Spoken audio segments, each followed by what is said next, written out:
एक परमेश्वर का ही प्रॉफिट का एक चेला था, एलीशा का ही चेला था। वो क्या बना रहे थे? भवन बनाने के लिए लकड़ी काट रहे थे, क्योंकि परमेश्वर के दास का क्या कर रहा है? वो घर बना रहा है।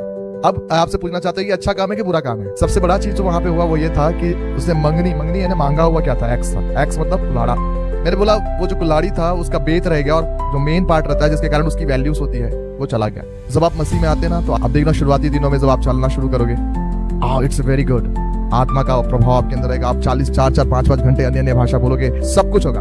लेकिन इस बीच में एक फेज आएगा आपकी लाइफ में, और उस फेज में आपकी 5 घंटे की प्रार्थना का भी उत्तर नहीं आता है, फास्टिंग का भी उत्तर नहीं आता है, हर प्रकार के कुछ भी काम कर लो कोई रिजल्ट्स नहीं आते हैं। ये एक ऐसा फेज है जो हर प्रत्येक विश्वासी के लाइफ में आता है, प्रत्येक।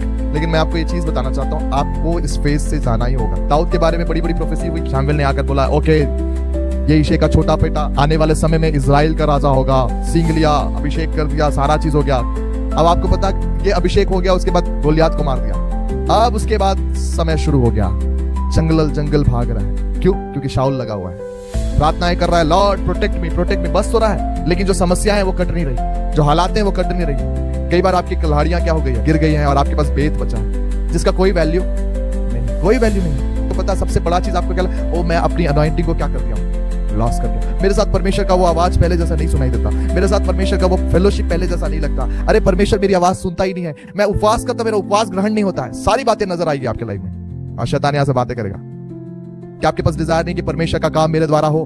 मैंने बोला जब आपके पास ये डिजायर है, याद रखना अगला स्टेप आपको, आपकी डिजायर आपको परीक्षाओं की ओर लेकर ही आएगी। यही कारण है कि ये लकड़हारा, ये प्रॉफिट का जो चेला था, उसका डिजायर जो परमेश्वर के प्रॉफिट का सेवा करने के कारण उसे परीक्षाओं पे ले आया।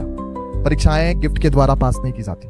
आप परीक्षाओं को तब जीत सकते हैं जब आपके पास fruit of the holy spirit होगा। आपको पता है कई एक समय पे विजय आपके गिफ्ट के द्वारा आती है, और कई एक समय आपके विजय जो है वो आपकी परीक्षाओं के समय आपके गिफ्ट के द्वारा नहीं आती, वो आपके फ्रूट्स के द्वारा आती है। आपको बताओ एक व्यक्ति जो फ्रूट पे ऑपरेट होना जानता है ना, वो हर प्रकार के गिफ्ट में ऑपरेट होगा। और आपको बताऊं शैतान जो है उस व्यक्ति से नहीं डरता जो गिफ्टेड है, लेकिन उस व्यक्ति से डरता है जिसके पास फ्रूट है। बाइबल बताती परमेश्वर ने कहा तुम सच्चे परमेश्वर के दास की पहचान कैसे करोगे? उसके फलों से तुम उसको जान लोगे। जब परमेश्वर आपको नामुमकिन सा टास्क है, उसे भी पता है कि ये पॉसिबल नहीं है। मैं आपसे चाहता हूं कि आपका जो अप्रोच है ना वो परमेश्वर के बाइबल पे आधारित हो, गिफ्ट्स पे आधारित नहीं। अगर परमेश्वर आपसे बातें कर रहा है, मैं आपको बता रहा हर वो काम जो वो कहने को करे, करने को करे, वो करना शुरू करिए, वो आपके लिए प्रतिफल लेकर आएगा।